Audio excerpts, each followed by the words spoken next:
दिल्लीमध्ये आपण काल असं म्हटलं होतं की भाजपच्या कार्यकर्त्यांकडे वाकडी नजर सहन करणार नाही।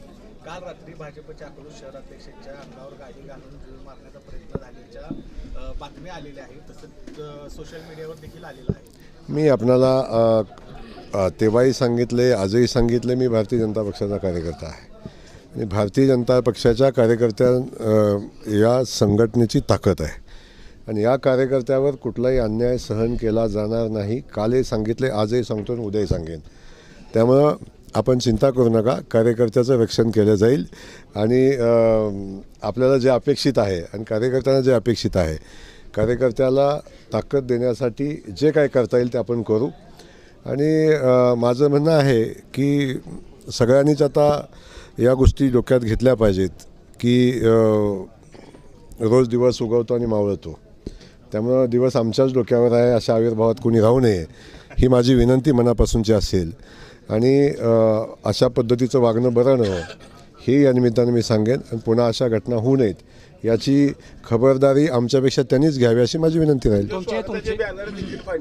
बिलकुल नाही, स्वागताचे बॅनर फाडायची ताकद आणि हिंमत कोणामध्ये नाही आणि चोरून छुपून करणाऱ्या लोकांच्यावर फार मोठा विश्वास हे करायचं कारण नाही।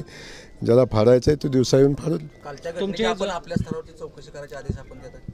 बिलकुल चौकशी होईल आणि मी आपल्याला सांगितलं की योग्य ती कायदेशीर कारवाई पण होईल।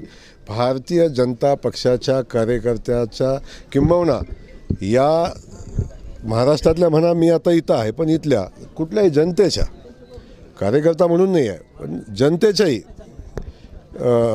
केसाला धक्का लागता कामा नये। ती जबाबदारी आमच्या सगळ्याची, प्रशासनाची आहे, आमची आहे, सरकारची आहे आणि ती जबाबदारी आम्ही पार पाडतो। तुमचे जुने मित्र आमदार झाले मात्र त्यांना अजून आमदार झाल्यासारखं वाटत नाही, ते सारखं निवडणुकाकडे फेऱ्या मारतायत, ईव्हीएम एवढ्या मोठ्या लोकांच्या मी बोलत नाही। महाराष्ट्रासह सोलापूर जिल्हा आणि माळशिरस तालुक्यातील महत्त्वाच्या आणि ताज्या बातम्या पाहण्यासाठी भूमिपुत्र न्यूज चॅनलला यूट्यूबवर सबस्क्राईब करा आणि बेल आयकॉन प्रेस करा।